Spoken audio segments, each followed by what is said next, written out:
ជំរាបសួរលោកគ្រូខ្ញុំបាទឈ្មោះសុនច័ន្ទណាមកពីក្រុម ICP 11.12 ចឹងថ្ងៃនេះដែរខ្ញុំនឹងបង្ហាញពីរបៀប install Ubuntu ចឹងមុនដំបូងយើងត្រូវ download VisualBox មុនសិនយើងត្រូវមាន software VisualBox សិនចឹងយើងចុចចូល Google មកវាយ VisualBox ហ្នឹងហើយ download ចឹងខ្ញុំយកកន្លែង7.2.6 នេះចឹងដោយសារតែរបស់ខ្ញុំមានស្រាប់ហើយចឹងខ្ញុំសុំខ្វែងចោលសិនតើមកយើង download Ubuntu server ម្ដងអញ្ចឹងយើងចុចតាមហ្នឹងមកចុចចូល website វាហ្នឹងមកហើយតើមកយើងចុច download នេះមកហើយអានេះដូចគ្នាដោយសារតារបស់ខ្ញុំមានស្រាប់ហើយអញ្ចឹងទៅនេះវាពឹងដើរនៅពេលដែលយើងចុចវាពឹងដើរអញ្ចឹង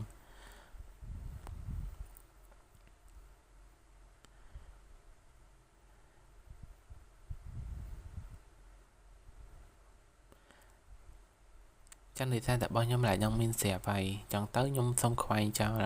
ដែរចឹងឥឡូវយើងមកតឡើង VisualBox វិញម្ដងចឹងនេះfile វាយើងចុចលើrun file exe ហ្នឹងមក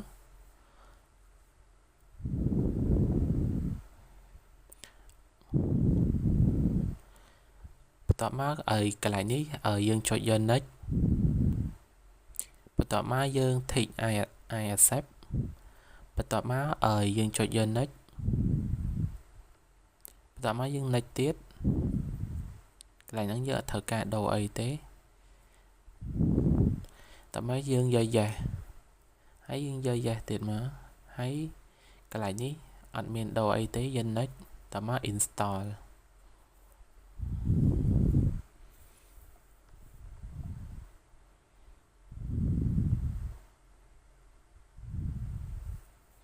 ចឹងកន្លែងនេះគឺយើងចុចfinish មកបន្ទាប់ពីយើង install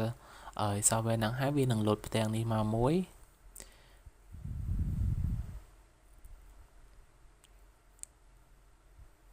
ចឹងកន្លែងហ្នឹងយើងយក create new យើងបង្កើតម៉ាស៊ីនថ្មីយើងដាក់ឈ្មោះយើងមកខ្ញុំដាក់ឈ្មោះខ្ញុំហើយបន្ទាប់មកកន្លែងនេះយើងត្រូវរើសទីតាំងយើងចង់ដាក់នៅកន្លែងណាក៏បានចឹងខ្ញុំសូមដាក់នៅ 3D មកខ្ញុំបានបង្កើត file ទុកហើយបង្កើត folder ទុកដាក់វាហើយយើង select វាមកនេះគឺជាទីតាំងរបស់យើងកន្លែងនេះយើងរើស Linux ហើយកន្លែង OS distribution នេះយើងយកUbuntu បន្ទាប់មកយើងយក next មកហើយចូលដល់កន្លែងនេះគឺ memory យើងយកប៉ានេះមក4096ហើយអានេះគឺ hard disk ខ្ញុំយក 25G ហើយnumber CPU នេះខ្ញុំយក2តោះមកយើងយក next បន្ទាប់មកយើងចុច finish ចឹងអានេះយើងបានបង្កើតហើយចឹងមកយើងចុចឲ្យ start វាមក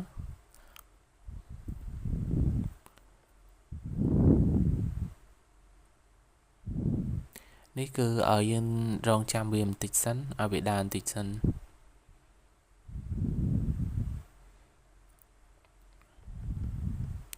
ចឹងកន្លែងហ្នឹងវានឹង load មកបែបនេះគឺចឹងទៅកន្លែងហ្នឹងយើងត្រូវ add image file IIS យើងចូលនេះឲ្យខ្ញុំទៅដាក់ file របស់ខ្ញុំនេះគឺ image IIS របស់វាយើង add វាចូលយើងចុច open មកបន្ទាប់មកយើង tick វាហើយយើងចុច mount and នេះហ្នឹងមកចូលដល់ line នេះយើងចុចselect line ហ្នឹងយើងចុច enter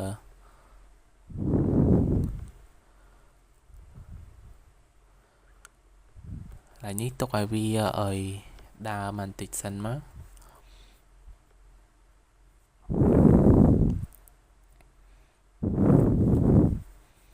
ចឹងចូលដល់កន្លែងនេះយើងយកភាសាអង់គ្លេសយក English enter មកហើយតមកកន្លែងនេះយើង enter វាទៀតមកហើយយើងដានមកចុច enter ហើយយើងដានវាទៀតដល់កន្លែងនេះយើងដាន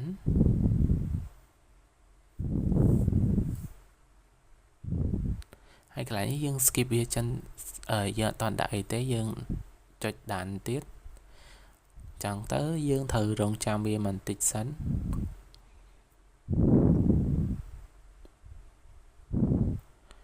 ចឹងបន្ទាប់មកយើងចុចដានហើយកន្លែងនេះយើងដោះកន្លែង asset app នេះចេញគឺកន្លែងហ្នឹងយើងចុច arrow key មកក្រោមមកហើយបន្ទាប់មកយើងចុច space ដើម្បីដោះវាហើយយើង arrow key មកក្រោមចុចដានតមកដល់កន្លែងនេះយើងចុចដានទៀតមកហើយយើងយក continue enter បន្ទាប់មកកន្លែងនេះដាក់ឈ្មោះកន្លែងនេះខ្ញុំសូមដាក់ឈ្មោះខ្ញុំទាំងអស់ហ្មងទៅខ្លាចកុំឲ្យវាច្រឡំចូល name ហើយតមកយក server name យើងនេះខ្ញុំដាក់ឈ្មោះខ្ញុំដែរ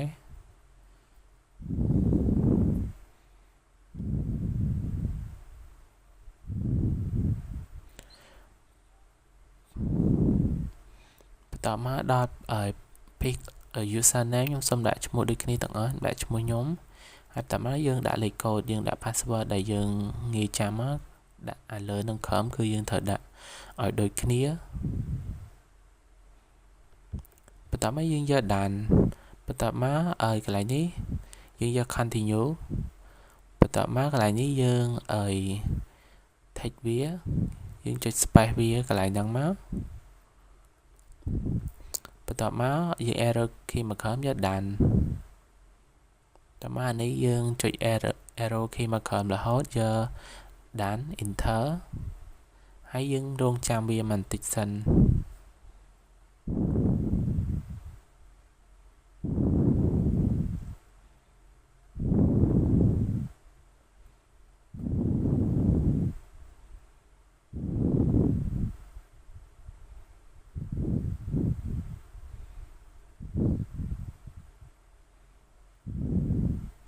តមកកន្លែងនេះខ្ញុំយកrose មិញនោះហ្នឹងខ្ញុំបន្ទាប់មកដល់កន្លែងនេះយើងចុច enter មកហើយវានឹងដើរ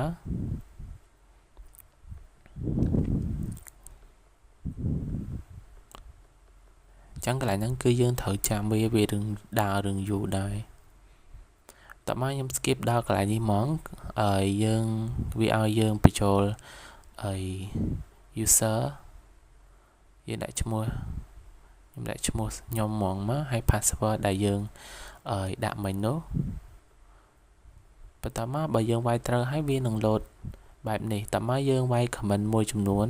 អញ្ចឹងមុនកំបោងខ្ញុំសូមវាយ comment ទី1នេះគឺខ្ញុំសូមវាយ comment នេះបន្ទាប់មកយើង enter វាឲ្យយើងដាក់ password បន្ទាប់មកយើងដាក់ password មកចឹងនៅលើផ្ទាំង console វាអត់ចេញផ្ទាំងហ្នឹងវាអត់មានចេញ load ទេយើងវាយមកវាអត់បង្ហាញទេយើង enter មកហើយបន្ទាប់មកទៀតយើងត្រូវវាយ comment មួយទៀត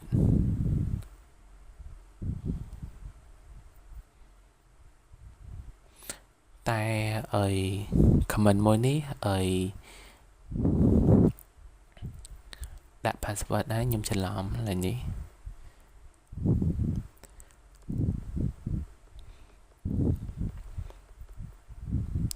ចឹងកន្លែងនេះយើងត្រូវវាយ comment មួយទៀត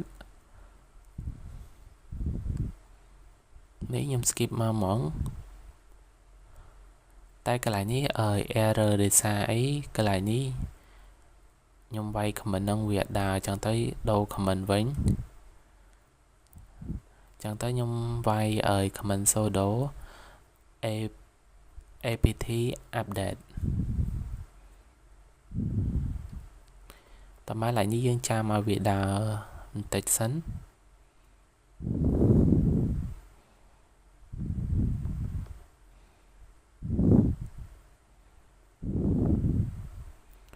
បន្ទាប់មកដល់ line comment មួយនេះទៀតខ្ញុំវាយដូចលើមិនដែរតែ comment នេះដូចជាអត់ត្រឹមត្រូវទេ comment នេះ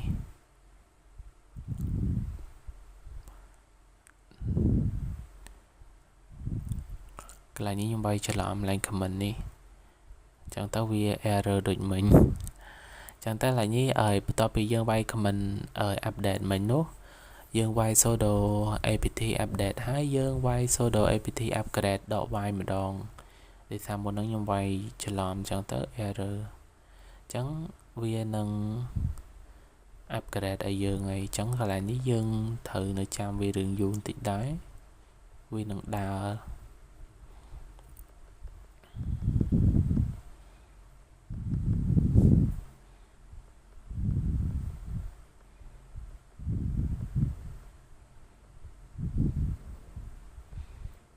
ខ្ញុំសុំឲ្យកន្លែងនេះខ្ញុំដូចជា skip វាសិនដោយសារវារឿងដើរមួយសន្ទុះដែរ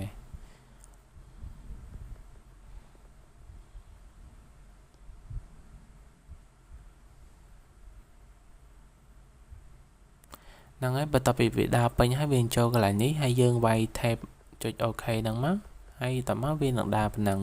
ញ្ចឹងវីដេអូខ្ញុំមានតែប៉ុណ្ណឹងអរគុណលោកគ្រូនិងអ្នកទាំងអស់គ្នាដែលបានមើលវីដេអូមួយនេះជំរាបសួរលោកគ្រូសួស្តីអ្នកទាំងអស់គ្នាចាំថ្ងៃនេះដែរខ្ញុំនឹងបង្ហាញពីរបៀប install SSH server អញ្ចឹងមុនដំបូងខ្ញុំចាប់ផ្ដើមចូលកម្មវិធី Visual Box របស់យើងហ្នឹងមកហើយតមកកន្លែងនេះគឺខ្ញុំចុចយកចង់ snapshot វាមួយទុកអញ្ចឹងខ្ញុំ right click លើ current state ហ្នឹងមកហើយតមកយើងដាក់ឈ្មោះអញ្ចឹងកន្លែងនេះយើងដាក់ឈ្មោះអីក៏បានដែរស្អីតែយើងទេតែអានេះខ្ញុំដាក់ឈ្មោះដាក់12 February 2026មកថ្ងៃដែលខ្ញុំធ្វើ take snapshot ហ្នឹងហើយ underscore stable មកតមកយើងចុច OK អញ្ចឹងកន្លែងនេះគឺយើងបាន snapshot មួយទុកហើយអញ្ចឹងជាវាមានបញ្ហាអីយើងអាចrevert វាមកកន្លែងហ្នឹងវិញបានអញ្ចឹងបន្ទាប់ពីខ្ញុំ snapshot ហើយខ្ញុំចាប់ផ្ដើមstart កម្មវិធីហ្នឹងមកអញ្ចឹងកន្លែងនេះគឺពេលហ្នឹងដូចជាកុងតើខ្ញុំ slow ដើរយឺតអញ្ចឹងកន្លែងនេះគឺយើងត្រូវរងចាំវាដើរបន្តិចសិននេះចឹងហើយយើងតើយើង start វានឹងលោតផ្ទាំងហ្នឹងមកមួយហើយចឹងជំហានបន្ទាប់គឺខ្ញុំវាយ comment sudo apt update ចឹងគឺខ្ញុំ update វាជាមុនសិន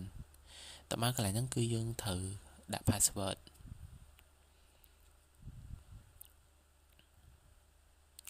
ចឹងកន្លែងនេះគឺយើងរងចាំវាដើរបន្តិច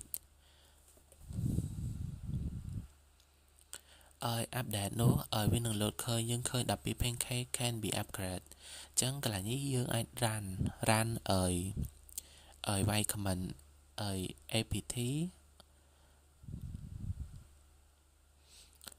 ចឹងកន្លែងហ្នឹងយើងវាយ comment apt list upgradable ចឹងកន្លែងហ្នឹងគឺនោះវាមាន12 pancake ដែលយើងអាច upgrade បានចឹងកន្លែងនេះគឺយើងវាយ comment នេះដើម្បី view list ដែលអាចupgrade បានអញ្ចឹងយើងវាយ comment ហ្នឹងហើយយើង enter វាមកកន្លែងនេះដូចជាខ្ញុំវាយមានខុសកន្លែងណាកន្លែងហ្នឹងដូចជាខ្ញុំសរសេរ upgradable ខុសអញ្ចឹងខ្ញុំវាយម្ដងទៀត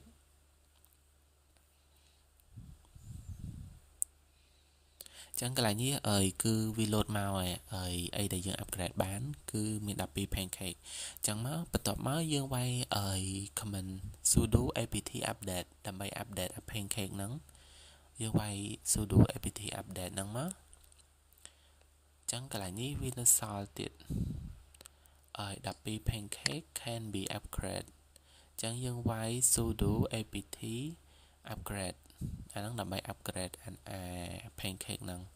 អញ្ចឹងខ្ញុំយក yes បន្ទាប់មកកន្លែងនេះគឺយើងរងចាំវា upgrade រឿងយូរបន្តិចដែរអញ្ចឹងកន្លែងនេះ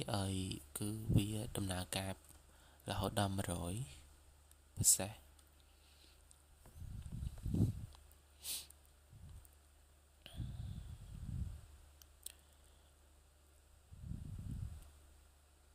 ចឹងកន្លែងហ្នឹងគឺយើងត្រូវរងចាំវា upgrade រហូតដល់ពេញ100ពេញប្រសេសហ្នឹងខ្ញុំសុំ skip វាសិនទៅ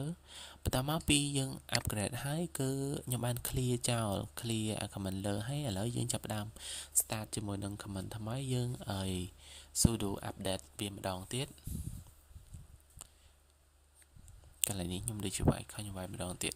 អញ្ចឹង sudo apt update ចឹងវា load មកទៀតហើយអាហ្នឹងនៅពេលដែលមាន pancake យើងupdate upgrade វាអស់ទៅអញ្ចឹងយើងវាយ sudo apt upgrade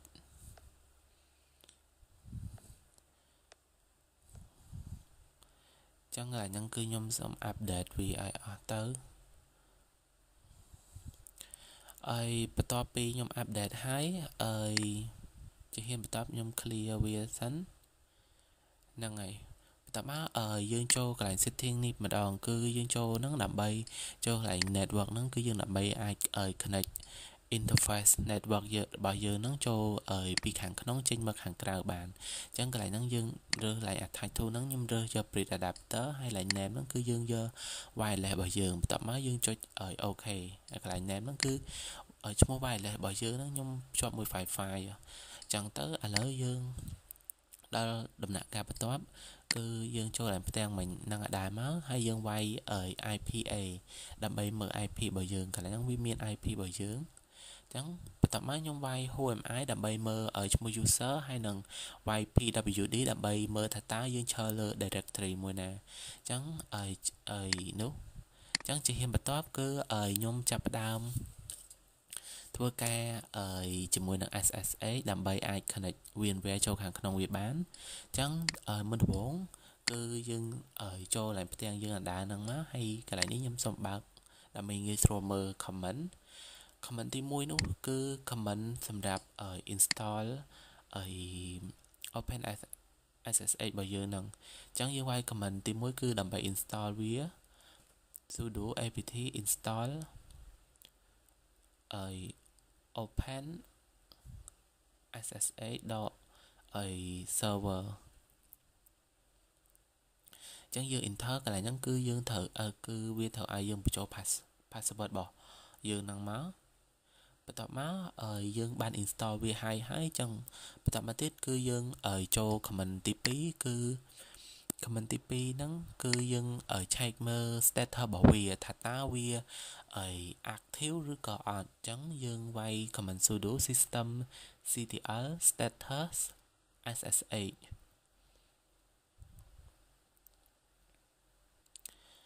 ចឹងយើងវាយ comment ហ្នឹងគឺដើម្បីមើលថាវា active ឬក៏អត់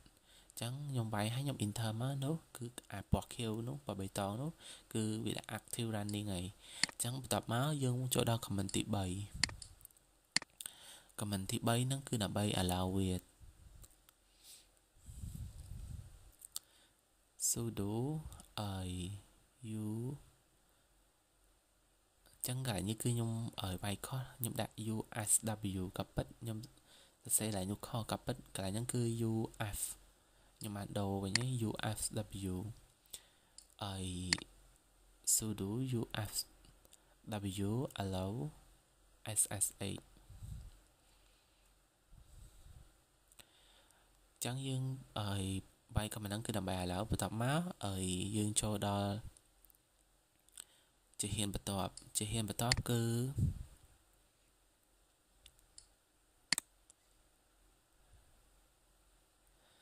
ជាហ៊ានបន្ទាប់គឺយើងមើល IPA របស់យើងឲ្យវាយ IPA ដើម្បីមើល IP បន្ទាប់មកយើងបើកផ្ទាំង CMD យើងបើកផ្ទាំង CMD ក្នុងម៉ាស៊ីនរបស់យើងហ្នឹងមកដើម្បី connect វាទៅមួយនេះហ្នឹង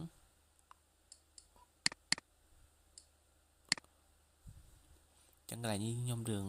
ញញែងតិចព្រោះពេលហ្នឹងកុងទ័រចង់អត់ថ្មផងហើយscreenshot នៅសាលាចឹងវារឿងញញែងតិចអត់អីទេអញ្ចឹងយើងវាយយើង ping យើងវាយឡើង IPA នោះយើង ping នោះIP របស់យើងគឺ100 72.20.10.2 ហ្នឹងយើង ping ទៅIP យើងហ្នឹងមកអញ្ចឹងយើង ping 172.20.10.2 ចឹងនោះគឺយើង ping ស្គាល់ហើយគឺវា reply ហើយចឹងយើងអាចវាយcomment បន្តទៀតគឺ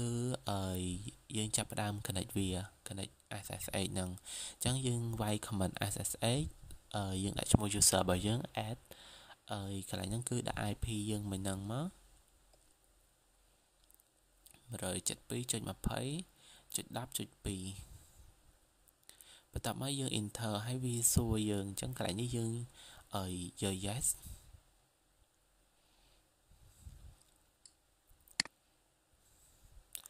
បន្ទាប់ពីយើងយក yes ហើយវាឲ្យយើងដាក់ password គឺយើងដាក់ password ទៅហើយយើងកន្លែងហ្នឹងគឺយើងដាក់ password បន្ទាប់មកខ្ញុំធ្វើការ clear វាសិនគឺវាចោលសិនទៅហើយយើងចាប់ផ្ដើមមើលអញ្ចឹងយើងចាប់ផ្ដើម check មើល who am I អញ្ចឹងវានឹង load ឈ្មោះ user របស់យើងហើយយើង YPWD មើលថាយើងឈរលើ directory នឹងត្រូវអត់អញ្ចឹងនេះវីដេអូខ្ញុំមានតែប៉ុណ្ណឹងអរគុណអ្នកទាំងអស់គ្នានិងលោកគ្រូដែលបានមើលវីដេអូមួយនេះ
user code ចឹងថ្ងៃនេះដែរខ្ញុំមកបង្ហាញពី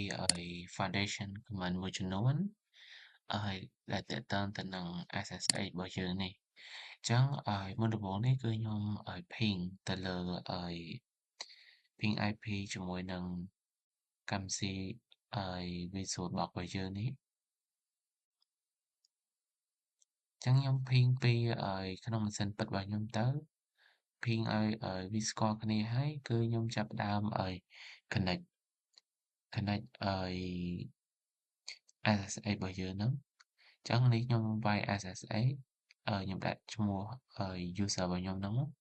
ហើយយើងដាក់comment ហ្នឹងចឹងកន្លែងនេះគឺខ្ញុំចាប់ផ្ដើមconnect SSH ចឹងកន្លែងនេះវាសួរយើង are you sure you want to connect and you want to continue connecting ចឹងកន្លែងនេះយើងយក yes បន្ទាប់មកគឺកន្លែងនេះវាទាមទារឲ្យយើងដាក់ password ចឹងយើងដាក់ password របស់យើងហ្នឹងមកនេះបន្ទាប់ពីយើងដាក់ password ហើយគឺយើងអាច connect SSH បានហើយចឹងខ្ញុំចាប់ផ្ដើមវាយ comment មុនដំបូងគឺwho am I យើងមើលឈ្មោះ user របស់យើងឈ្មោះនេះគឺឈ្មោះរបស់ខ្ញុំហើយបន្ទាប់មក pwd ដើម្បីធ្វើឲ្យមើលថាយើងឈរលើ directory មួយណាបន្ទាប់មកខ្ញុំចាប់ផ្ដើមវា comment sudo apt update ចឹងខ្ញុំ update នេះគឺឥឡូវនេះយើងអាចដាក់ password ចឹងយើងដាក់ password មកចឹងយើង update គឺដើម្បីឲ្យយើងធ្វើការងារទៅមុខវារលូនទៅមុខចឹងកន្លែង update នេះចាំបន្តិចដែរ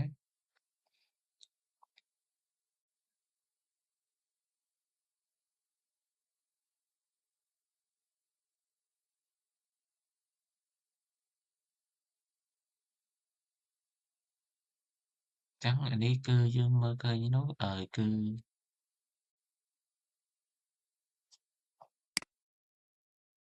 វាចឹងខុសយើងចេះ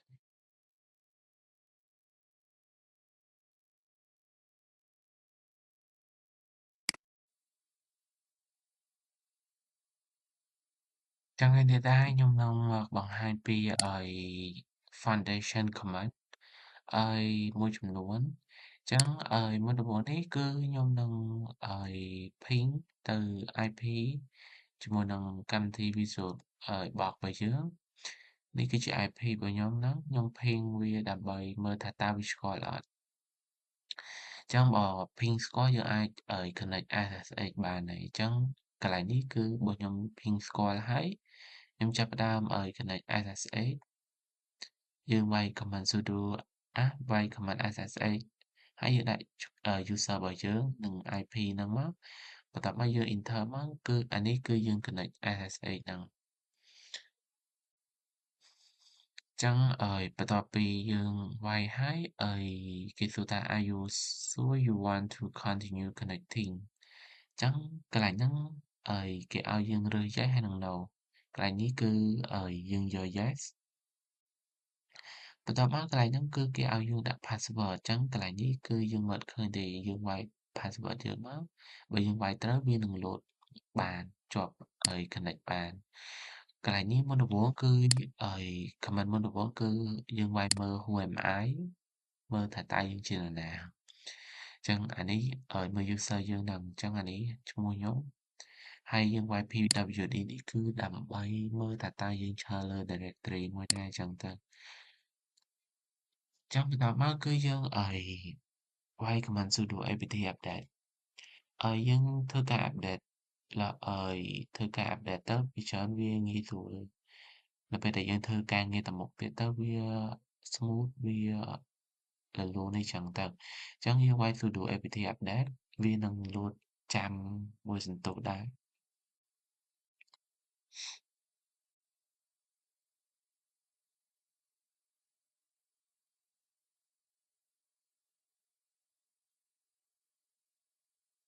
ចឹងបន្ទាប់ពីយើងអាប់ដេតហើយនោះគឺវាមាន25 pancake សម្រាប់អាប់ដេតបានអញ្ចឹងកន្លែងនេះយើងអាចមើល list ដែលយើងអាប់ដេតហ្នឹងក៏បានដែរយើងវាយcomment apt list upgradable ហ្នឹង តែកន្លែងនេះខ្ញុំដូចជាវាយខុសយើងវាយមើលនេះហ្នឹងក៏បានដែរយើងចង់ upgrade យកហ្មងក៏បានដែរចឹងកន្លែងនេះខ្ញុំវាយម្ដងទៀតខ្ញុំវាយឲ្យភ្លេចពាក្យឲ្យ APT ចឹងវាយ APT លីសនេះយើងមើលលីសដែលយើងត្រូវ upgrade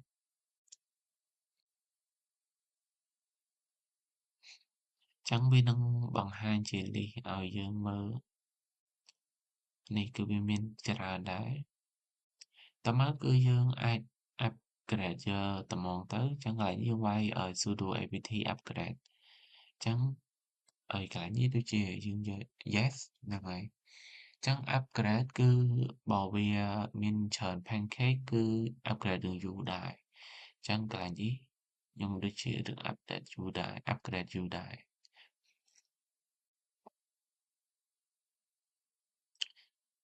ចឹងខ្ញុំសុំ skip ទៅលឿននេះបន្ទាប់ពីយើង upgrade ហើយគឺវាយcommandបន្តគឺហើយ cut ហើយ command ហ្នឹងគឺប្រើសម្រាប់បង្កើត file ចឹងខ្ញុំដាក់ file sv 11 12បន្ទាប់មកយើង ls មើលនោះគឺឈ្មោះយើងមិញហ្នឹងគឺ sv 11 12ហ្នឹងបន្ទាប់មកយើងវាយ command ls ដល់ l ហ្នឹងមើលជា long text តែដោយសារយើងមានតែមានមួយចឹងទៅឃើញតែមានមួយជួរតែមកយើង echo មើលគឺ echo ហ្នឹងគឺយើងនិយាយ print ឬក៏ display មើលអីមួយដែលយើងចង់បង្ហាញចឹងណានេះខ្ញុំវាយ hello world hi sv 11 12អីចឹងទៅអញ្ចឹងវានឹង load មកអញ្ចឹងសម្រាប់ print display យើងមើលចឹងទៅបន្ទាប់មកខ្ញុំវាយ command ls ដល់ l មើលម្ដងទៀតហើយបន្ទាប់មកខ្ញុំវាយ command ls ដល់ la អញ្ចឹងអានេះវាខុសគ្នាត្រង់ថា ls ដល់ la ហ្នឹងគឺយើងមើលវាជា long text ដែរតែមើលវាជា kilobyte អាដល់ L យើងមើលវាជាបាយអញ្ចឹងខ្ញុំបន្ទាប់មកខ្ញុំបង្កើត folder មួយឈ្មោះ sv1112 ហើយ mkdir ហ្នឹងគឺយើងប្រើសម្រាប់បង្កើត folder ដោយសារតែខ្ញុំបង្កើតហើយចឹងវា cannot create ចឹងទៅខ្ញុំត្រូវ remove វាអាលើនោះមិញសិនវាយ command rm ដល់ r ហ្នឹងគឺសម្រាប់ remove ហ្នឹងបន្ទាប់មកខ្ញុំបង្កើតម្ដងទៀត mkdir តែមកខ្ញុំដាក់ sv11 12ហ្នឹងចឹងនេះអត់មាន load អីមានន័យថាយើងអាចបង្កើតបានហើយតោះមកយើងមើល ls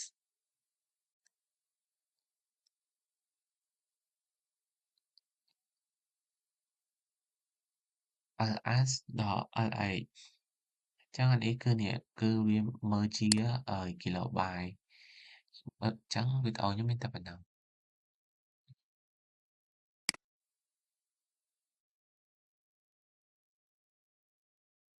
អញ្ចឹងសួស្តីលោកគ្រូចឹងថ្ងៃហ្នឹងដែរខ្ញុំនឹងមកបង្ហាញពី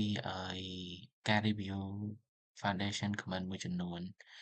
អញ្ចឹងមុនដំបូងនេះគឺខ្ញុំចូលក្នុងកម្មវិធី Visual Box ហ្នឹងមកបន្ទាប់មកយើងចុច line start អញ្ចឹងដោយសារនេះ line នេះខ្ញុំ start ហើយពេល start ហើយវានឹង load ចូល line command នេះអញ្ចឹងកន្លែងនេះយើងវាយuser ឈ្មោះយើងមកឈ្មោះខ្ញុំហើយដាក់ password នេះគឺយើងអាច log in យើងអាចចូលបានដែរបន្ទាប់មកយើងវាយ IPA ដើម្បីមើល IP ដើម្បីយើង ping connect SSH remote SSH អញ្ចឹងខ្ញុំវាយ cmd មកនេះIP យើងមិញគឺ192.168.1.9ចឹងកន្លែងនេះយើងping វាសិន192.168.1.9ច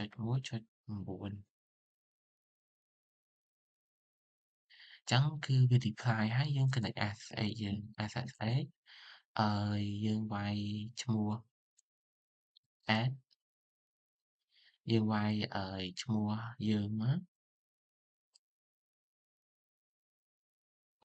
ហើយកន្លែងហ្នឹងគឺយើងវាយ SSH ហើយដាក់ឈ្មោះយើងមកហើយ add IP ហើយ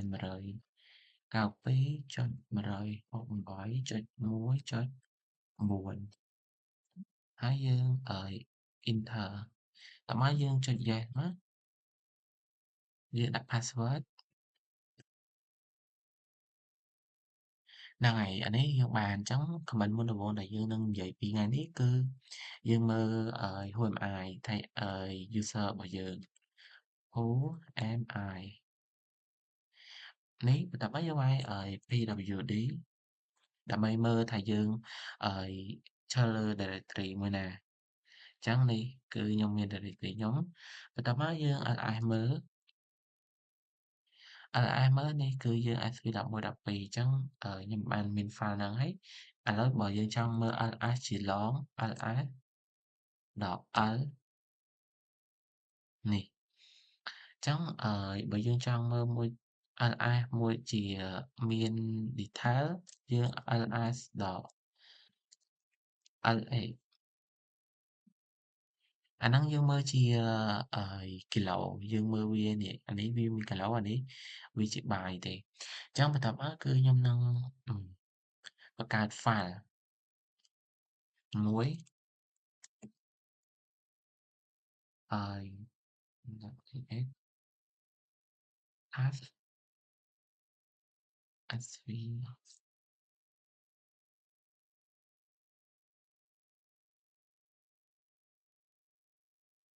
អញ្ចឹងខ្ញុំបង្កើតបានហើយតោះមកយើងls dot edit មកនេះ file ហ្នឹងអញ្ចឹងបន្ទាប់មកយើង head command head គឺយើងដើម្បីមើល file ថាមាន content អីខ្លះអញ្ចឹងឥឡូវខ្ញុំ head មើលsv 11.12អញ្ចឹងវាអត់ទាន់មានទេ case ណាវាអត់ទាន់មានអញ្ចឹងយើង nano ដើម្បីកែវាអញ្ចឹងខ្ញុំប្រើ nano sv 11.12អញ្ចឹងកន្លែងនេះយើងសេអីក៏បានដែរអញ្ចឹងកន្លែងហ្នឹងខ្ញុំសេ welcome អញ្ចឹងណា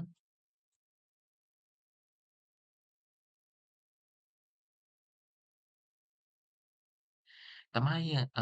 ចុច Ctrl X គឺដើម្បី save ហើយយើងអឺកន្លែងហ្នឹងយើងយក yes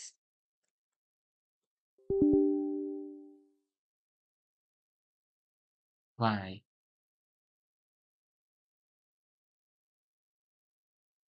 ហ្នឹងហើយអញ្ចឹងកន្លែងហ្នឹងគឺយើងចុចy មក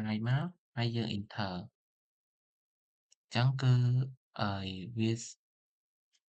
ឈប់កន្លែងនេះខ្ញុំ Ctrl X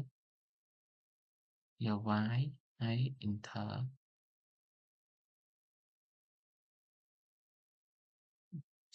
ហ្នឹងហើយអញ្ចឹងយើងចុច Y Ctrl X Y ហើយ Enter ហើយអញ្ចឹងយើង create វាមើលមកCAT ASV 11.12ហ្នឹង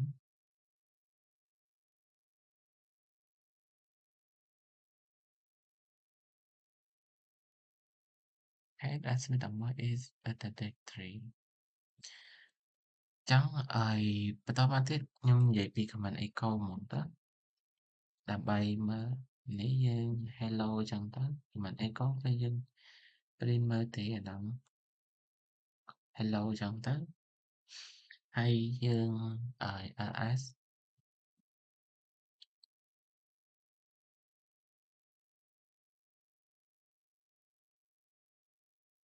ហើយអញ្ចឹងដល់ command បន្ទាប់គឺខ្ញុំនឹងបង្ហាញពីការបង្កើត directory mkdir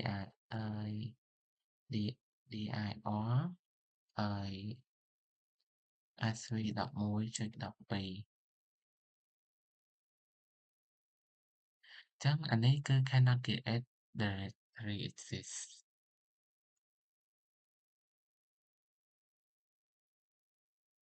អញ្ចឹងវាមានហើយអញ្ចឹងខ្ញុំកើតម្ដងទៀត mkdir SV11.12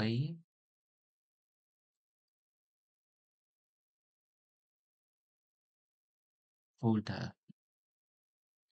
អាហ្នឹងគឺយើងបង្កើត folder ហ្នឹង directory យើងបង្កើតបានហើយយើងចូលដល់ command បន្ទាប់គឺ command copy យើង copy file អញ្ចឹងយើង cp sv11.12 ហើយអញ្ចឹងហើយយើង sv11.12 ហើយ folder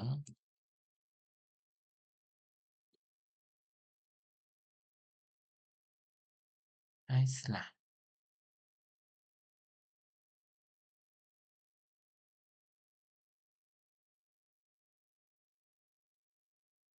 cp sv11.12 ហ្នឹងហើយគឺអានេះ copy បន្ទាប់ copy មកគឺយើង cd វាចូល sv11.12 ហើយ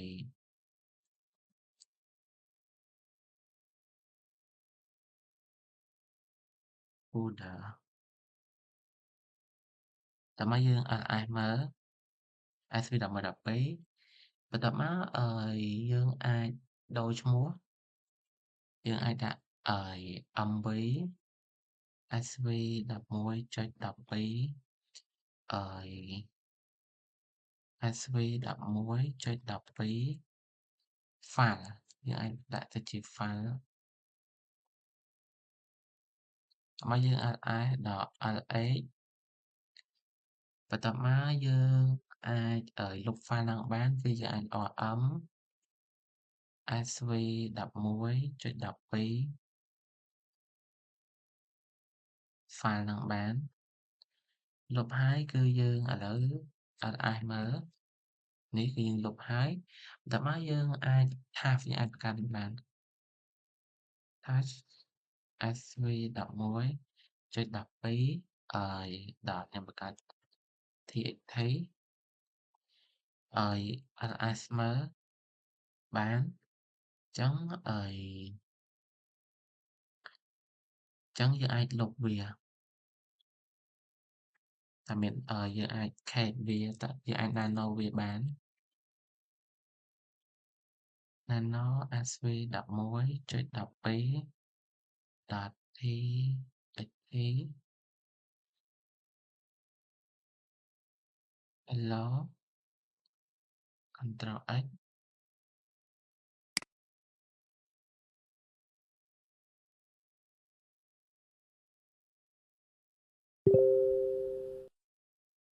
y enter ហើយយើងអាចadd sv11.12.txt hello អញ្ចឹងយើងអាច remove វាបាន remove ហើយយើងមើលថាវាលុបអីខ្លះយើង rm ដក v sv11.12.txt នេះយើង remove អាហ្នឹងតើមិនយើងចង់ចេញវិញគឺយើងវាយ command cd តើមកយើងចង់ remove file sv11.12 ចោល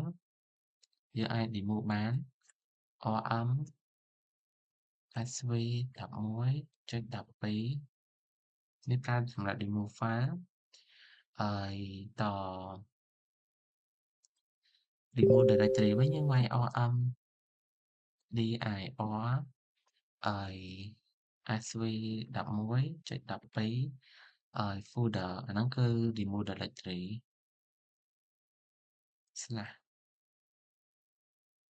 នេះយើង ls មើលទៅគឺវាលែងមានហើយអញ្ចឹងយើង delete អស់ហើយយើងឥឡូវមកនិយាយពី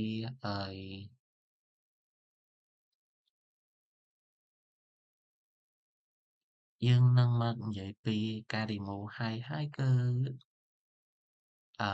យើងនិយាយពីរបៀបមើល hard disk ឬក៏ drive អីជាដើមអញ្ចឹងមុនដំបូងគឺយើងវាយ whoami យើង pwd យើងមើល hard disk គឺ df 8 នេះ hard disk តើយើងចង់មើល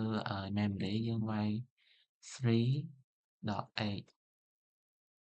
ហើយយើងចង់មើល hostname វាយ hostname ហើយមួយទៀតគឺយើង top អានេះមើលមាន user ID នេះជាដើមអញ្ចឹងវីដេអូខ្ញុំមានតែប៉ុណ្ណឹងអរគុណលោកគ្រូដែលបានមើលវីដេអូមួយនេះសួស្តីលោកគ្រូចឹងថ្ងៃនេះដែរខ្ញុំនឹងមកបង្ហាញពីcomment សម្រាប់មើល hardware monitor របស់យើងចឹងមុនដំបូងនេះគឺខ្ញុំបើកចូល VisualBox ហើយខ្ញុំបាន start វាហើយព្រោះកន្លែងហ្នឹងកុំឲ្យខាតពេលយូរបន្ទាប់ពី start ហើយគឺយើងគឺវាឲ្យយើង login user របស់យើងអញ្ចឹងកន្លែងហ្នឹងខ្ញុំវាយ user ខ្ញុំមកមួយខ្ញុំសុនច័ន្ទណាយើងដាក់ password ហ្នឹងបន្ទាប់មកយើងអាចlogin បានហើយយើងវាយ IPA ដើម្បីយក IP ហ្នឹង ping មួយCVD យើងនេះចឹងIP យើងគឺ192.168.1.9ចឹងយើង ping 192.168.1.9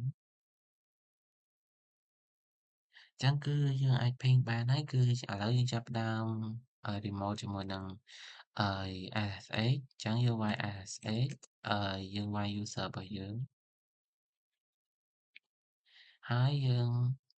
add យើងដាក់ IP ហ្នឹងមក192.168.1.9យើងដាក់ password បន្ទាប់មកគឺយើងអាចចូលបានហើយកន្លែងហ្នឹងដូចជាមាន yes តិចតែកន្លែងនេះអត់ដឹងម៉េចបើខ្ញុំអត់មាន yes ណាសំខាន់ឥឡូវចូលបានដោយសារខ្ញុំទៅបញ្ចូលមុននឹងហើយដែរបន្ទាប់មកគឺ comment មុនដំបូងបំផុតគឺយើងវាយ who am I មើល user យើង pwd ដើម្បីមើលថាយើងចូលលើ directory មួយណាហ្នឹងហើយអញ្ចឹងចូលដល់ comment ថ្ងៃនេះមុនដំបូងគឺយើងចង់មើលពី CPU អញ្ចឹងយើងវាយls CPU នេះ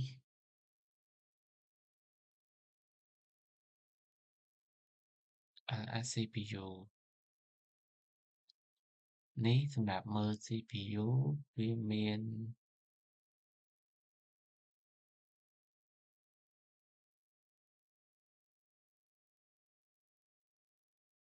32 bit 64 bit ហ្នឹងហើយបន្ទាប់ពីមើល comment CPU ហ្នឹងហើយគឺយើងវាយcomment top ហើយគឺដើម្បីមើល process វាមើលពី PID ជាទូទៅ PID ហ្នឹងគឺយើងមើលពីថាតើapplication ហ្នឹងវាដំណើរការលើ process ID ប៉ុន្មានអីប៉ុន្មាននេះគឺ PID ហ្នឹងជាapplication ហ្នឹងដំណើរការលើprocess ID ប៉ុន្មានអីប៉ុន្មានអញ្ចឹងអានេះយើងចង់ចេញយើងចុច Control C យើងចេញហើយយើងអាច clear វាចោលសិនបានហ្នឹងហើយបន្ទាប់មកគឺយើងចូលដល់ comment បន្ទាប់គឺយើងត្រូវ install Xtop ការពិត Xtop ហ្នឹងគឺវាមាន color មានអីស្រួលមើលចឹងអញ្ចឹងឥឡូវខ្ញុំនេះគឺយើង install X Xtop យើងវាយ sudo apt install Xtop យើងដាក់ដក Y ឲ្យហើយគឺយើងយក yes ដើម្បីជៀសវាងសួរញ៉ៃញ៉ៃច្រើនតោះមកឥឡូវយើងដាក់ password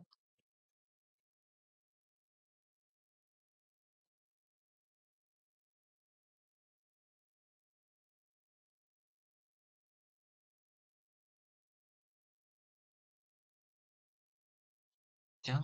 អឺខ្ញុំវាយសាកវាយមើល Xtop មើលសិន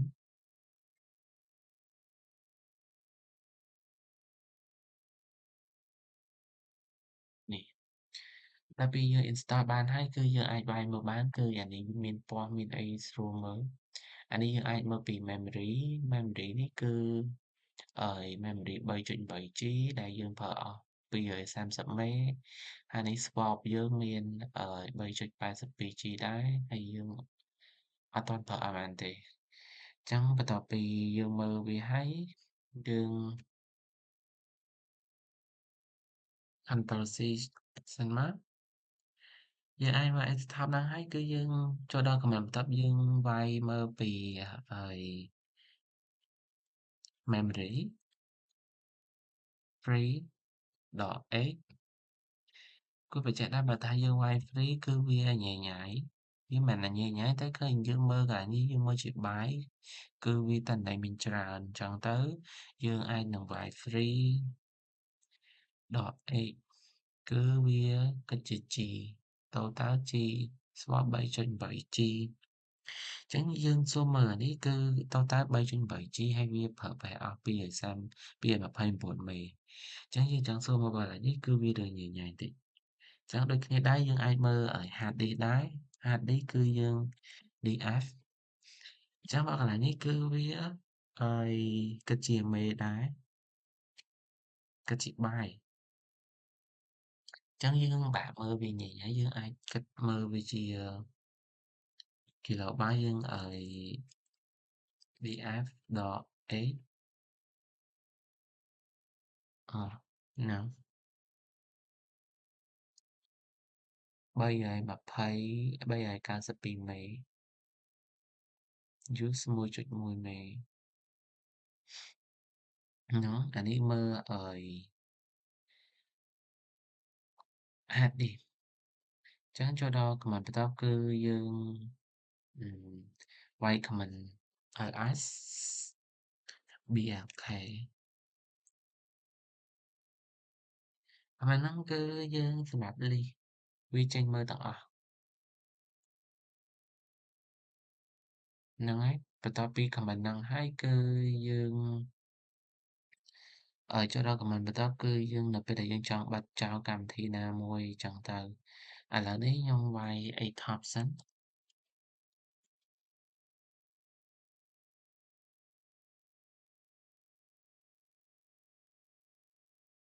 ពេលហ្នឹងនៅពេលដែលយើងបើក ATOP ហ្នឹងដែលយើងចង់បិទកម្មវិធីមួយចឹងឧទាហរណ៍ថាខ្ញុំបើកVLC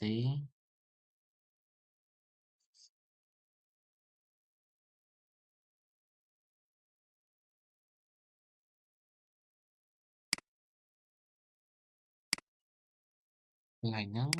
នៅពេលដែលបើកហើយគឺយើងអាច search មើលកន្លែងនេះយើង VLC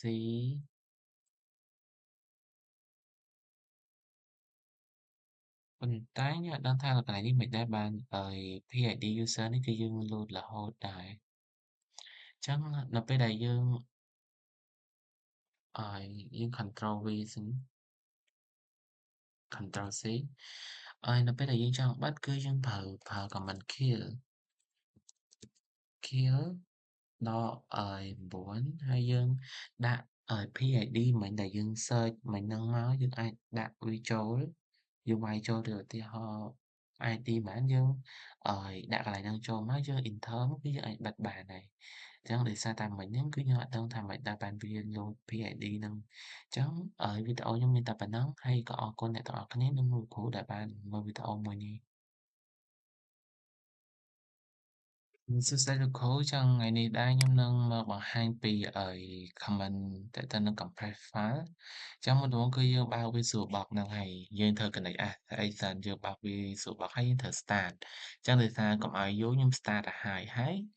នៅពេលដែល start វាហើយវានឹង load មកបែបនេះចឹងគឺយើងត្រូវ log in ជាមួយនឹង user របស់យើងខ្ញុំវាយឈ្មោះ user របស់ខ្ញុំសុនច័ន្ទណាហើយខ្ញុំដាក់ password នេះបន្ទាប់ពីយើង log in បានហើយគឺកន្លែងនេះយើងអាចវាយ IPA ដើម្បីមើល IP កន្លែងនេះគឺមាន IP តែខ្ញុំសុំមើលកន្លែងនេះបន្តិចព្រោះអីកន្លែងនេះយើងត្រូវយកWi-Fi នេះគឺបើខ្ញុំបានយក Wi-Fi ហើយ ចឹងបន្ទាប់មកយើងចូលដល់ Connect ISA យើងបើក CMD ហើយកន្លែងនេះយើង ping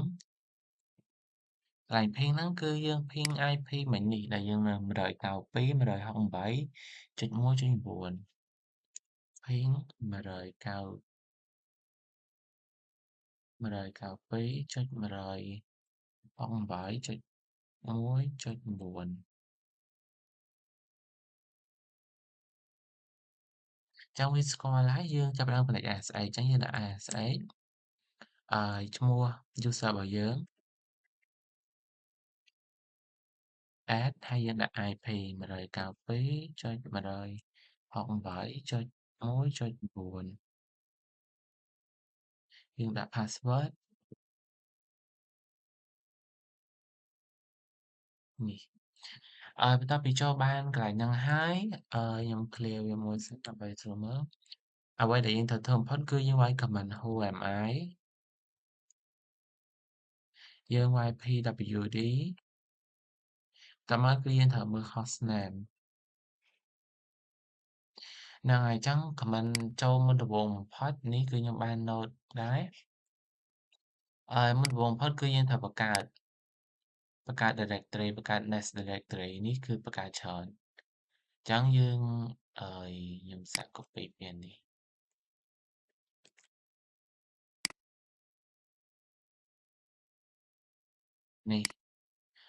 បង្កើត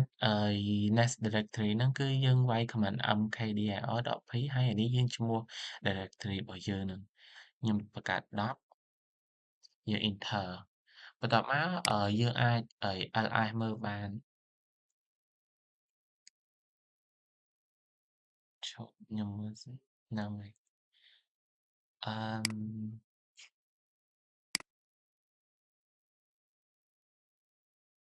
យើង ls អឺបើយើង ls 001អញ្ចេះគឺវាបានតែមើលបានតែមួយទេតែបើយើងចង់មើលដូចជា tree យើងត្រូវ install នេះអឺ sudo apt អឺ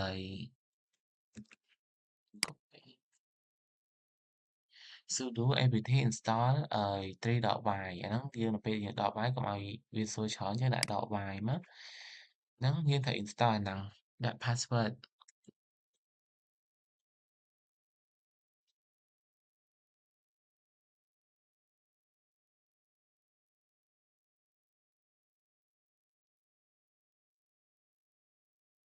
អញ្ចឹងកន្លែងហ្នឹងគឺយើងត្រូវចាំបន្តិចអញ្ចឹង command បន្ទាប់គឺយើងវាយtree 001នេះគឺវានឹងបង្ហាញយើងជា tree វាមាន directory របស់យើងហ្នឹងហើយបន្ទាប់មកមើល comment តិចសិនចូលដល់កន្លែងបន្ទាប់គឺយើង create and edit file អញ្ចឹងកន្លែងនេះគឺអឺ nano បង្កើត nano មួយ nano ដាក់ctext.txt enter កន្លែងហ្នឹងគឺយើងសរសេរតិចមិញមកយើងខ្ញុំមិនបាច់ចាំសរសេរយូរនេះខ្ញុំ copy កន្លែងក៏ប៉ុន្តែកន្លែងហ្នឹងយើងចង់សរសេរអីក៏បានដែរកន្លែងហ្នឹងតែឃើញ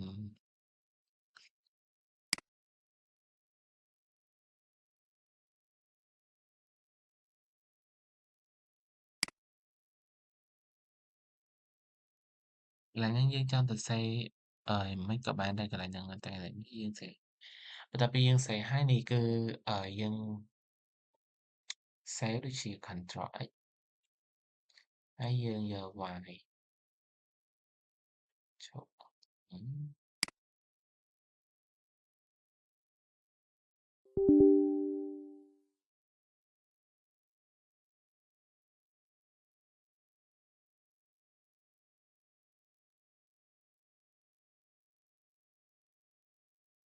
add វាសិនចេះមិនដឹងជិះបាន save add ctext.txt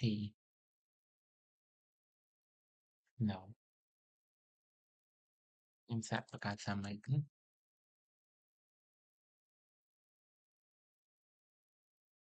ctech.txt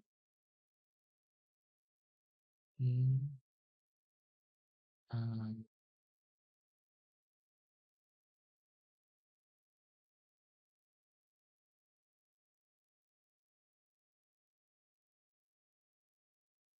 គេដាក់ hello ctech Institute welcome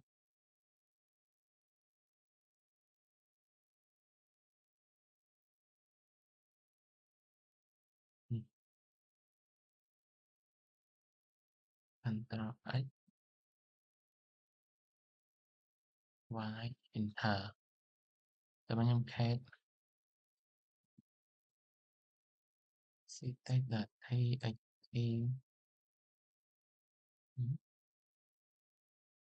ចាំ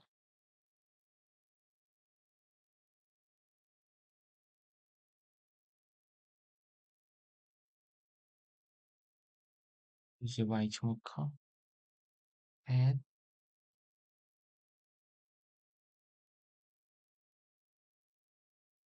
ctech.txt នេះវាបានហើយមានន័យថាខ្ញុំវាយឈ្មោះខុសចឹងចូលដល់ comment បន្ទាប់ពី create ហើយគឺយើងនេះគឺយើងចាប់ផ្ដើមcopy file to multi directory ចឹងយើងឯង copy ចឹងកន្លែងនេះគឺយើងរបៀប copy ហ្នឹងគឺនេះខ្ញុំបានតែ save note ហើយចឹងយើងអាច copy តាមហ្នឹងនេះ cp ctech.txt 001ភ្ជាប់copy ទៅ002 003 copy និយាយរួម copy អា ctech.txt ហ្នឹងទៅគ្រប់directory ទាំងអស់ចឹងអាហ្នឹងយើង save រហូតដល់010ចឹងកុំឲ្យខាតពេលយូរខ្ញុំ save ហើយយើង copy ហើយយើង enter មកបន្ទាប់មកគឺយើងបង្ហាញនេះជាបង្ហាញដូចជាថានេះ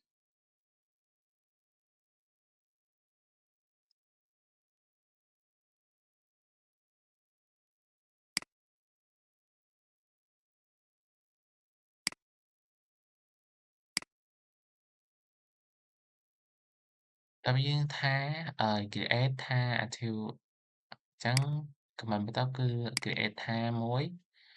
ហើយ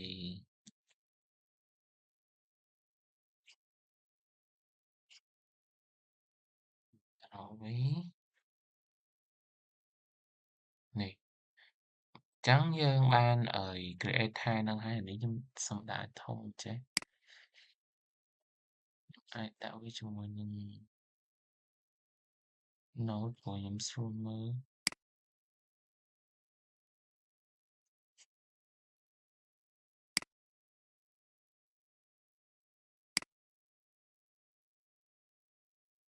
ហ្នឹងហើយគឺ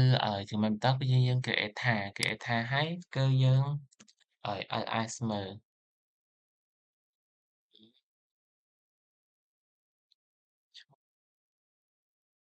ចឹងអានេះគឺនេះយើង ls ហើយយើងចូលដល់ command បន្ទាប់គឺយើងcopy directory backup យើងវាយcp .org 001/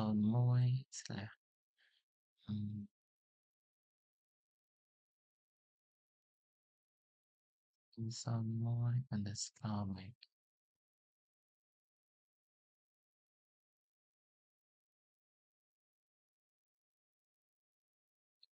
ដល់ប៉យើង remove directory 001នេះ rm .rvs 001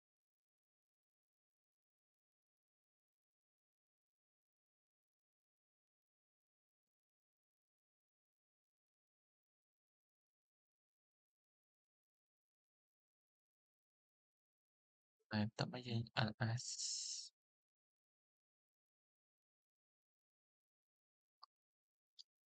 ចឹងចូលដល់កន្លែងសាកយើងextract អាថា ASP11 12ហ្នឹងខ្ញុំសាក extract ចូលដល់ command សម្រាប់ extract គឺ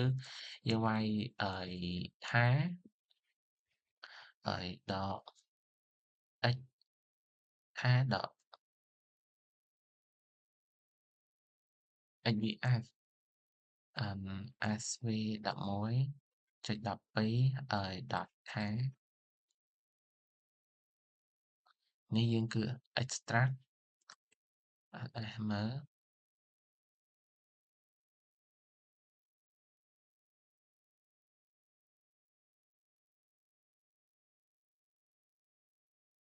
đi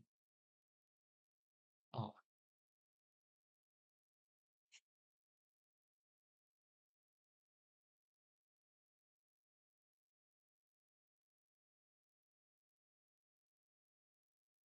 ô thì ra nó nhung copy directory backup luôn trong anh reload nó mình vì ơi đi cháu dương sẽ đọc ls ní anh ấy cứ backup mình nhỉ hay anh ấy cứ SB động một đặc biệt là hai dương nàyបន្ទាប់មកគឺយើងចូលដល់ compress ថា to gzip អញ្ចឹងយើងវាយ comment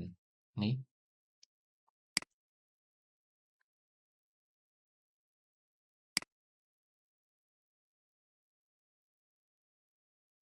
នេះគឺបានហើយយើង compress យើង ls ដល់ la នេះគឺវាថា .gzip ហើយបន្ទាប់មកគឺយើងសាក remove file ថាហ្នឹង rm គឺ remove ដល់ rvf sv11 12 5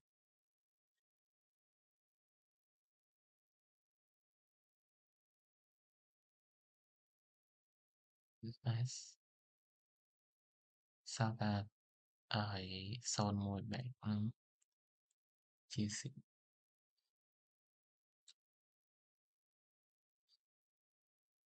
app extract ថាដល់ gzip នេះដល់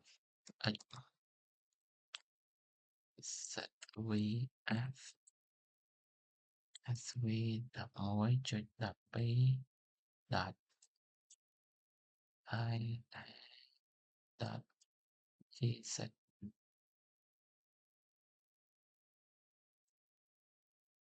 មើលហ្នឹងហើយ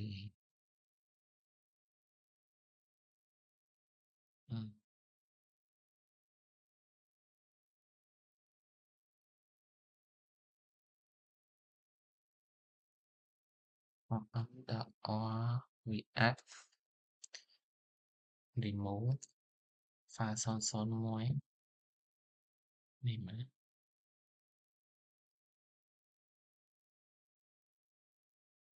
ls ចឹងអានេះនៅ001 back សិតតែប្រធានទេហើយនេះគាត់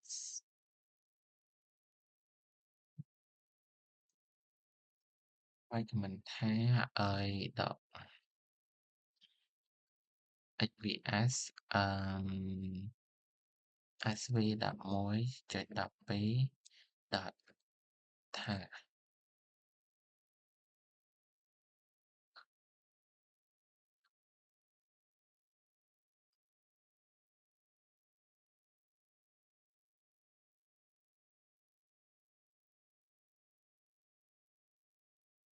streamer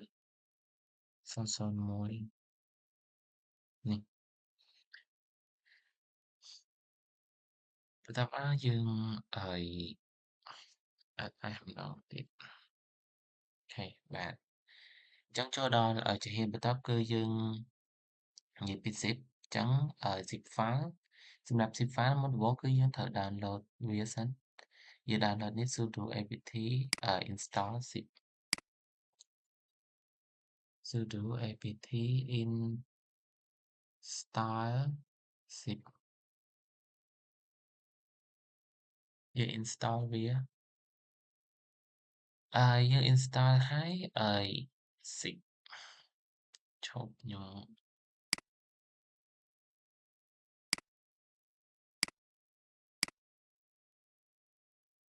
ំវាយតាមនេះស្រួល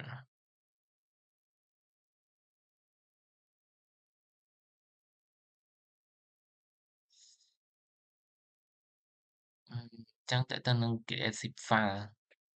ឥឡូវខ្ញុំ zip file ហ្នឹង ASP.1.12 ហ្នឹងយើងវាយ zip នេះសាក់ copy ហ្មងទៅអានេះគេសួរយើង yes ជាបាយហើយ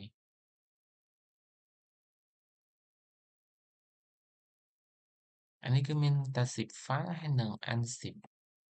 តែពេល zip file យើងចុចបែបនេះ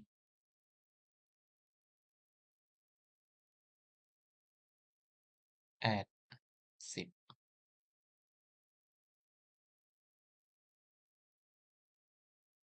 អានេះគឺ zip file បើយើងចង់ unzip វិញយើង unzip sv11.12.zip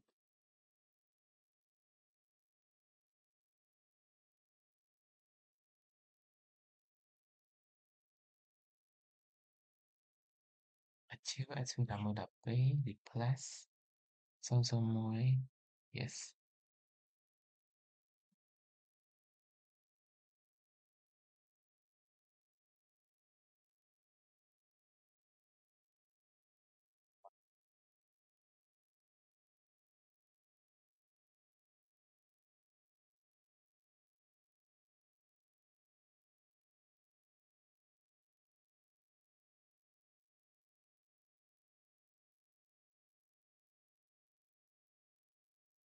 ចឹងអាហ្នឹងគឺមិញហ្នឹងគឺយើង zip file zip ហើយបើយើងចង់ unzip វិញCtrl C ចឹងបើវា RDSC ហើយវានឹងសួរយើង replace file ឬក៏អត់ឬក៏ skip កន្លែងហ្នឹងខ្ញុំយកសាក the yes no all none or rename ចឹងកន្លែងហ្នឹងយើងយក yes ក៏បានខ្ញុំជប់សាកយក yes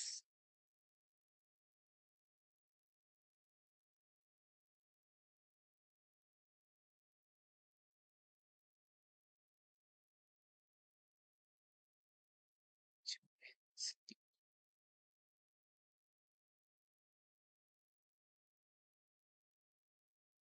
09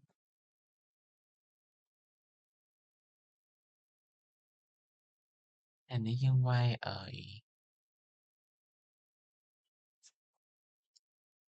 RS នេះគឺ unzip គឺចឹងអានេះគឺ command zip អានេះគឺយើង unzip extract zip file ចឹងវីដេអូខ្ញុំមានតែប៉ុណ្ណឹងវារឿងញ៉ៃៗតិចព្រោះកន្លែងនេះកន្លែង unzip នេះចឹងអរគុណលោកគ្រូនិងអ្នកទាំងអស់គ្នាដែលសម្រាប់មើលវីដេអូមួយនេះជំរាបសួរលោកគ្រូសួស្តីអ្នកទាំងអស់គ្នាចា៎នេះដែរខ្ញុំសុនច័ន្ទណាមកពីក្រុម SP11.12 ហើយនឹងមកធ្វើការបាត់បង្ហាញទាក់ទងទៅនឹង Linux User Management ចឹងមុនដំបូងគឺខ្ញុំចូលក្នុងកម្មវិធី Winbox របស់យើងហើយយើងចុច Start នេះតែខ្ញុំបានចុច Start ហើយដល់ពេលចុច Start មកវានឹងលើកផ្ទាំងនេះមកចឹងគេឲ្យយើង Login ចឹងខ្ញុំ Login ជាមួយ User ខ្ញុំសុនច័ន្ទណា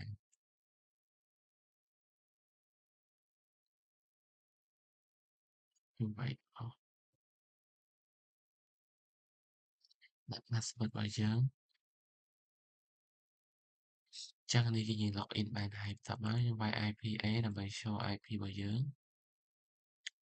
នេះគឺ IP របស់យើង192.168.1.11បន្ទាប់មកខ្ញុំនឹងចូលក្នុង CMD ដើម្បី ping ចឹងខ្ញុំ ping 192.168.1.11 ដល់មកយើងភីងស្គាល់ហើយគឺយើងត្រូវ connect RSA អញ្ចឹងយើងវាយ RSA យើងវាយ user របស់យើង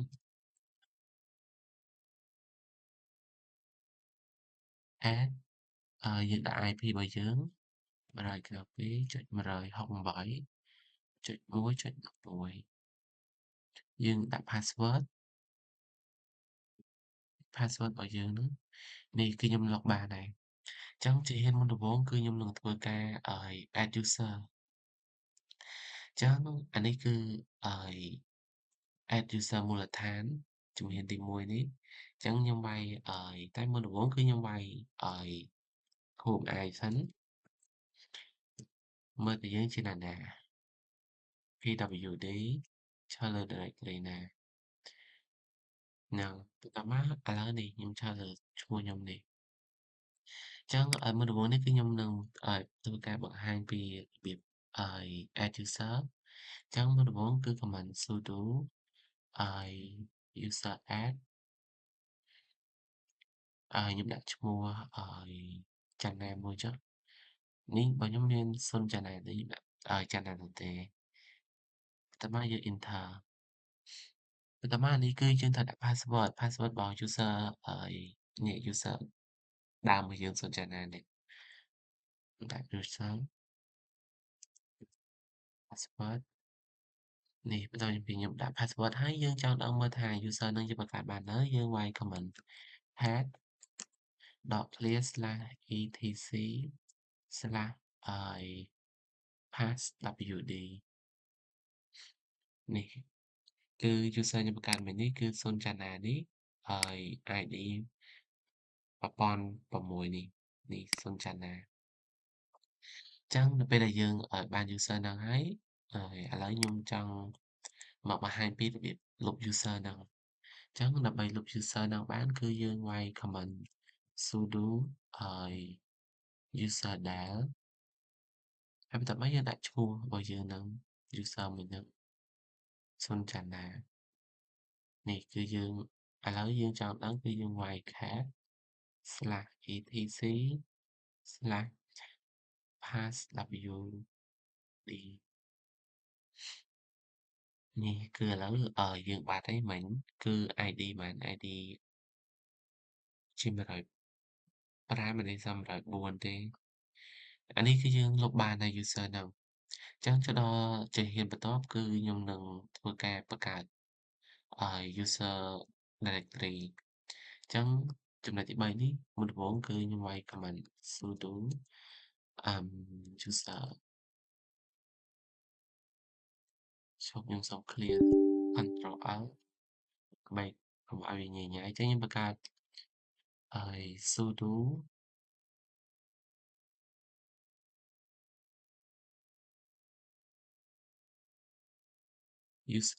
sudo user add ដដែលទេតែឃើញកន្លែងនេះគឺយើងដាក់ដក m អញ្ចឹងខ្ញុំសូមបង្កើតដាក់ឈ្មោះ channel ដូចមិញហ្នឹងមកនេះអញ្ចឹងទៅយើងបង្កើតហើយគឺយើង cat វាមើល cat.clear/etc/passwd នេះគឺយើងបានហើយuser 0 channel នេះuser home user directory នេះអញ្ចឹងវានៅក្នុង home អញ្ចឹងនៅពេលដែលយើងបង្កើតបានឥឡូវខ្ញុំសាកចូលមើល cd home/ យើង ls មើលនេះគឺវានៅក្នុងdirectory home តែ user ស្រុកនេះនិងនេះ user ចាស់របស់ខ្ញុំទេអញ្ចឹងឥឡូវយើងចេញវិញខ្ញុំសូមចេញវិញសិនហើយ user ហ្នឹងក៏យើងអាចដាក់ password បានដែរអញ្ចឹងយើងវាយ sudo passwd យើងដាក់មួយណាគឺយើងដាក់ឈ្មោះដាក់លើ user channel នេះខ្ញុំដាក់ password អានេះអាច new password repeat password នេះគឺបានអញ្ចឹងយើងដាក់ password អានេះគឺយើងអាចដាក់ password វាបាន ចឹងឥឡូវខ្ញុំសុំ Ctrl Alt clear ចោលមួយដើម្បីកុំឲ្យញ៉ៃៗពេកឥឡូវបន្ទាប់ពីយើងអាចបង្កើត user ហ្នឹងហើយយើងអាចចូលដល់ដំណាក់កាលបន្តគឺលុបចឹងយើងវាយ command sudo userdel userdel ចឹងយើងលុប user ហ្នឹង userdel ចាត់ណាមិញហ្នឹងហើយខ្ញុំឲ្យ cat មក /etc/wd គឺវាបាត់ហើយមិញហ្នឹង user មិញហ្នឹងគឺវាបាត់ហើយចឹងអាហ្នឹងគឺយើងលុបបានតែ user ទេតែយើងនៅក្នុង directory ទៀតចឹងឥឡូវខ្ញុំឲ្យមើលនៅក្នុង directory ហ្នឹងខ្ញុំឲ្យ ls./home ចឹងនៅក្នុង home នៅក្នុង directory home គឺវានៅមានទេចឹងយើងអត់ទាន់លុបបានទេចឹងខ្ញុំ cd ចូលក្នុង home ហ្នឹងមើលទៅដើម្បីលុបវា cd home នេះគឺយើងចូល home ហើយយើងអាចមើលហ្នឹងបន្ទាប់មកយើង pwd ឆើតលើ directory ដែរ home ខ្ញុំអាចមើលម្ដងទៀតនេះគឺមានuser ចាត់ណាហ្នឹងនៅក្នុងហ្នឹងចឹងដើម្បីលុបបានគឺយើងត្រូវវាយ command sudo rm.rvf ហើយបន្ទាប់មកយើងដាក់ឈ្មោះឲ្យខ្ញុំហ្នឹង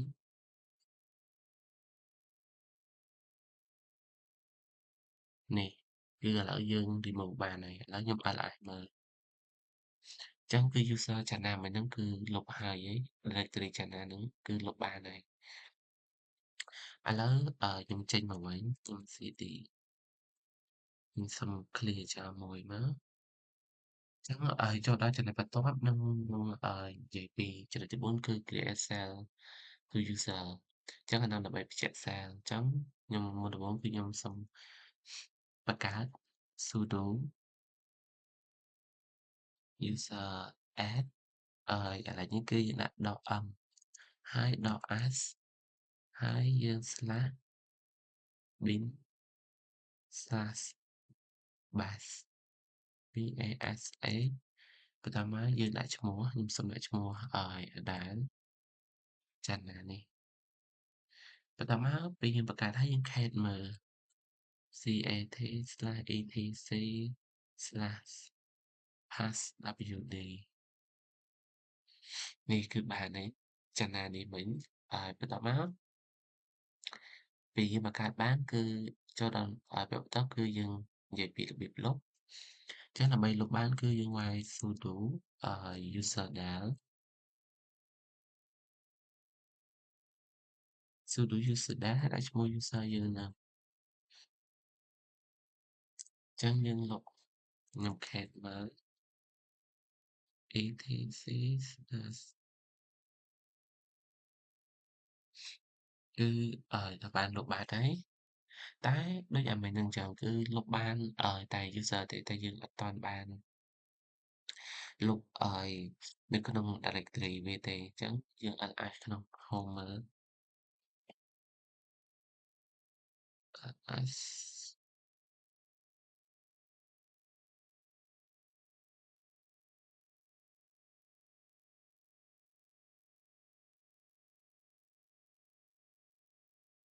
នេះគឺ user មិញហ្នឹងuser channel នេះមិញហ្នឹងអញ្ចឹងដើម្បីលុបវាបានខ្ញុំចូលដូចមិញអញ្ចឹងយើងត្រូវចូល cd ចូលកាន់ cd ចូលកន្លែងhome ហ្នឹងតែកន្លែងហ្នឹងគឺយើងមិនបាច់ចាំចូលអញ្ចឹងក៏បានដែរគឺយើងវាយចេះហ្មងsudo ហើយដើម្បី remove .rvf .rvs/home/ អឺ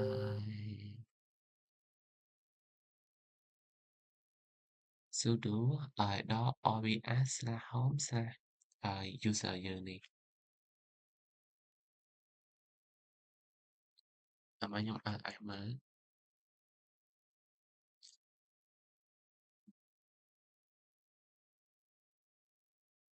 អត់បាន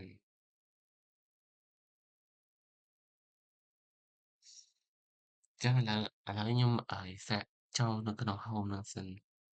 CD Home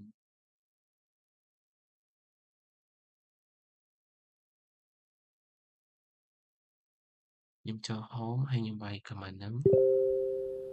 sudo dot rvs slash home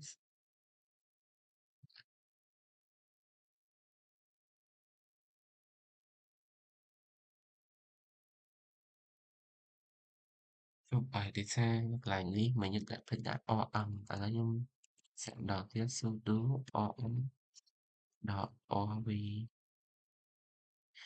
rvs slash home slash channel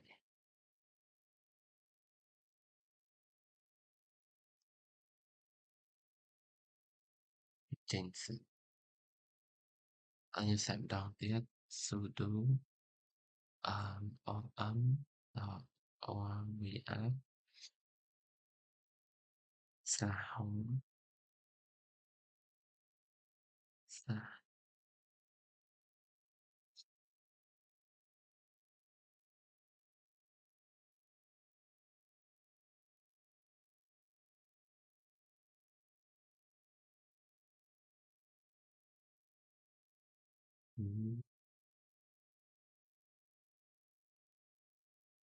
អាចស្មើ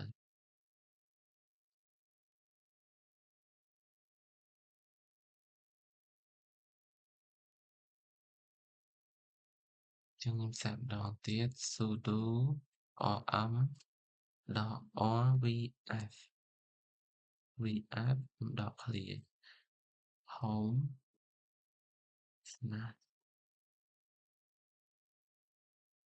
នេះគឺបានហើយចឹង comment នៅពេលដែលយើងវាយ content ទៅគឺវា error វាអត់ត្រូវចឹងដោយសារមានកន្លែងនេះមិញខ្ញុំភ្លេចដក clear ចឹងឥឡូវខ្ញុំ ls មើលយើង ls home ហ្នឹងចឹងគឺវាបាត់ហើយ user channel មិញគឺលើកបាត់ហើយ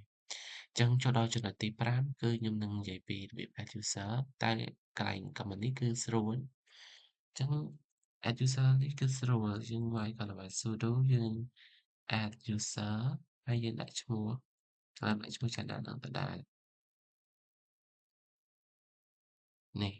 គឺនៅពេល add វាឲ្យដាក់ new password ចឹងយើងអាចដាក់ new password ទៅយើងrepeat password កន្លែងនេះគឺយើងសួរ information យើងមិនដាក់ទេ enter កន្លែងនេះគឺយើងយក yes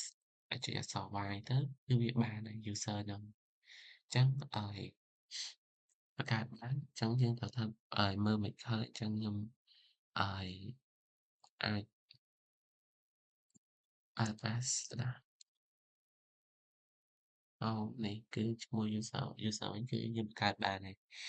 ចឹងចូលដល់ចំណុចបន្តគឺយើងនិយាយពីរបៀប switch user ចឹងរបៀប switch user គឺយើងគ្រាន់តែស៊ូហើយឥឡូវខ្ញុំចង់ switch ទៅឥឡូវនេះគឺខ្ញុំចូលលើ user 0 channel នេះឥឡូវខ្ញុំចង់ switch ទៅ user channel នេះខ្ញុំស៊ូខ្ញុំដាក់user channel យើងនឹងយើងដាក់ password ដែលយើងបានដាក់មិញនេះនៅលើនេះចឹងអានេះគឺយើងចូលបានហើយយើងចូលបានយើងអាចមើលwho am I pwd នេះគឺនៅក្នុង0 channel ចឹងអានេះវាមានតែប៉ុណ្ណឹងហើយយើងចង់ exit យើងចុច command exit ចង់ចេញយើង exit បានចឹងវីដេអូខ្ញុំមានតែប៉ុណ្ណឹងអរគុណលោកគ្រូនិងទាំងអ្នកទាំងអស់គ្នាសម្រាប់ការមើលវីដេអូមួយនេះ